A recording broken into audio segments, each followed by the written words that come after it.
ऐसा कभी नहीं हुआ था। धर्मराज लाखों वर्ष से असंख्य आदमियों को कर्म और सिफारिश के आधार पर स्वर्ग या नर्क के निवास स्थान अलॉट करते आ रहे थे, पर ऐसा कभी नहीं हुआ था। सामने बैठे चित्रगुप्त बार बार चश्मा पोछे, बार बार थूक से पन्ने पलट रजिस्टर पर रजिस्टर देखे जा रहे थे। गलती पकड़ में ही नहीं आ रही थी।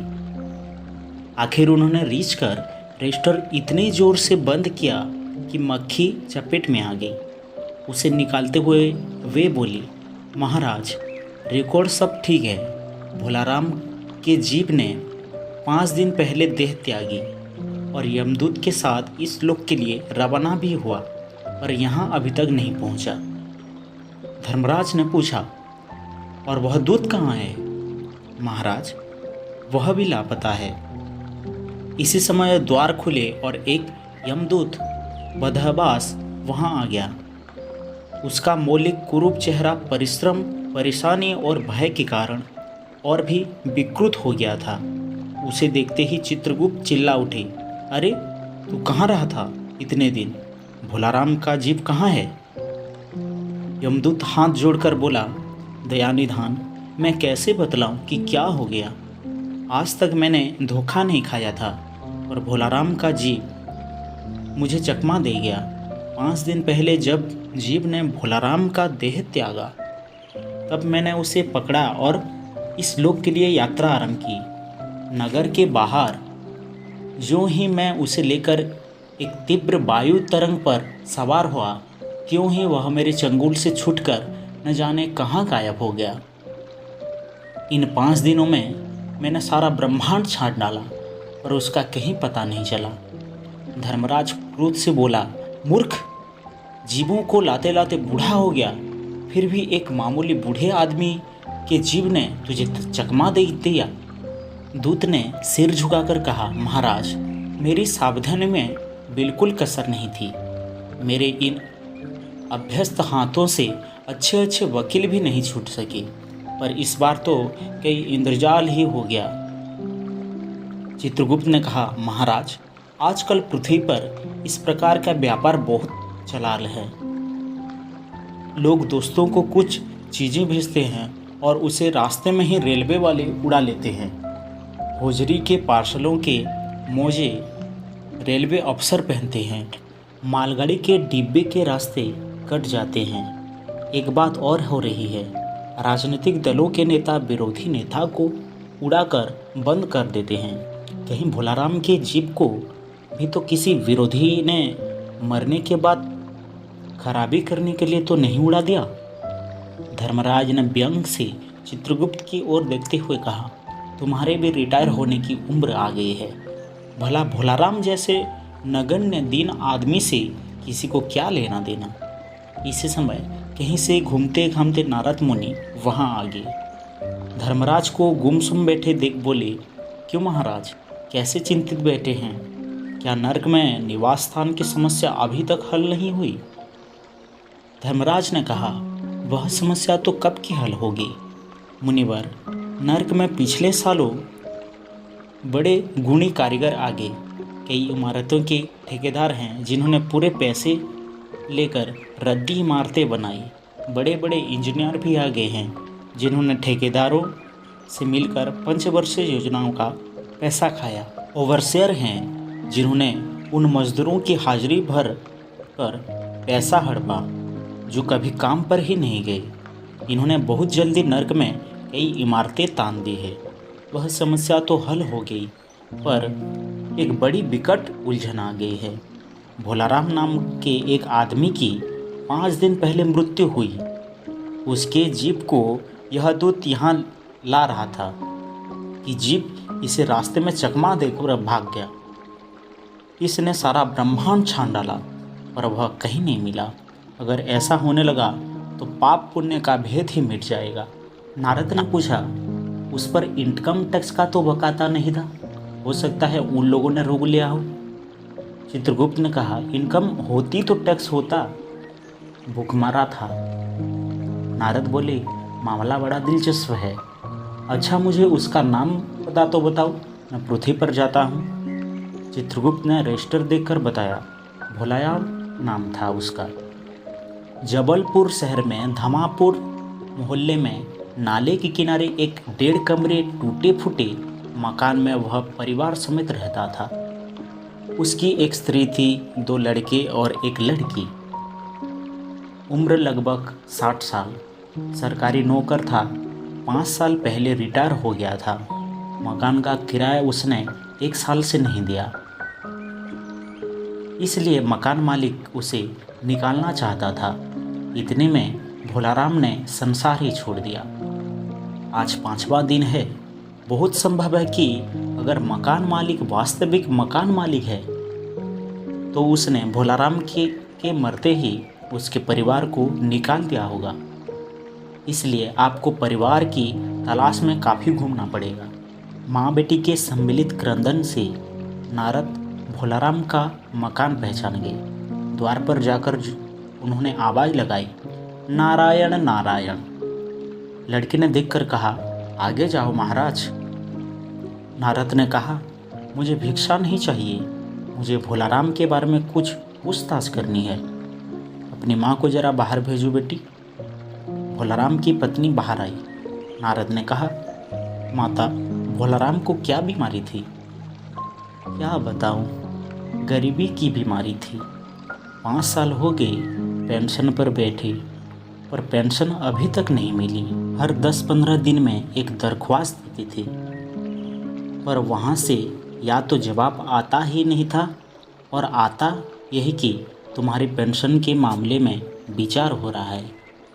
इन 5 सालों में सब गहने बेचकर हम लोग खा गए, फिर बर्तन बिके, अब कुछ नहीं बचा। चिंता में घूमते घूमते और भूखे मरते मरते उन्होंने दम तोड़ दी। नारद ने कहा, क्या करोगी माँ? उनकी इतनी ही उम्र थी। ऐसा मत कहो महाराज, उम्र तो बहुत थी। 50-60 रुपया महीना पेंशन मिलती तो कुछ और काम कहीं कर के गुजारा हो जाता, पर क्या करें, 5 साल नौकरी से बैठे हो गए और अभी तक एक कौड़ी ही नहीं मिली। दुख की कथा सुनने की फुर्सत नारद को नहीं थी। वे अपने मुद्दे पर आ गए। माँ, यह तो बताओ कि यहाँ किसी से उनका विशेष प्रेम था जिनमें उनका जी लगा हो? पत्नी बोली, लगाव तो महाराज बाल बच्चों से ही होता है। नहीं, परिवार के बाहर भी हो सकता है। मेरा मतलब है कि किसी स्त्री ने गुर्रा कर नारद को देखा। बोली, अब कुछ मत बको महाराज, तुम साधु हो, उचक्के नहीं हो। जिंदगी भर उन्होंने किसी दूसरी स्त्री की ओर आँख उठाकर नहीं देखे। नारद हंसकर बोले, हाँ, तुम्हारा यह सोचना ठीक है, यही हर अच्छी गृहस्थी का आधार है। अच्छा माता, मैं चला। स्त्री ने कहा, महाराज, आप तो साधु हैं, सिद्ध पुरुष हैं, कुछ ऐसा नहीं कर सकते कि उनकी रुकी हुई पेंशन मिल जाए? इन बच्चों को पेट कुछ दिन भर जाएगा। नारद को दया आ गई। वे कहने लगी, साधुओं की बात कौन मानता है? मेरा यहाँ कोई मठ तो नहीं है, फिर भी मैं सरकारी दफ्तर जाऊँगा और कोशिश करूँगा। वहाँ से चलकर नारद सरकारी दफ्तर पहुँचे। वहाँ पहले ही से कमरे में बैठे बाबू से उन्होंने भोलाराम के केस के बारे में बातें की। उस बाबू ने उन्हें ध्यानपूर्वक देखा और बोला, भोलाराम ने दरखास्तें तो भेजी थी, पर उन पर वजन नहीं रखा था, इसलिए कहीं उड़ गई होगी। नारद ने कहा, भाई, ये बहुत से पेपर वेट तो रखे हैं, इन्हें क्यों नहीं रख दिया? बाबू हंसा, आप साधु हैं, आपको दुकानदारी समझ में नहीं आती। दरखास्तें पेपर वेट से नहीं दबती। खैर, अब उस कमरे में बैठे बाबू से मिली। नारद उस बाबू के पास गए। उसने तीसरे के पास भेजा, तीसरे ने चौथे के पास, चौथे ने पांचवे के पास।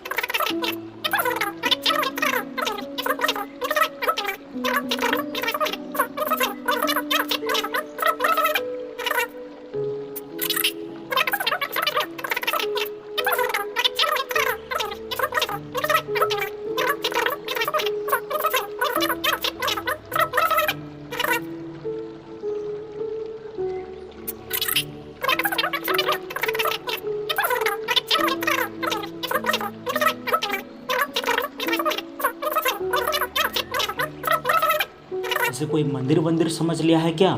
धड़धड़ाते चले आए। चिट क्यों नहीं भेजी? नारद ने कहा, कैसे भेजता, चपरासी सो रहा है।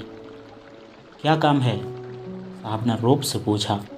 नारद ने भोलाराम का पेंशन केस बतलाया।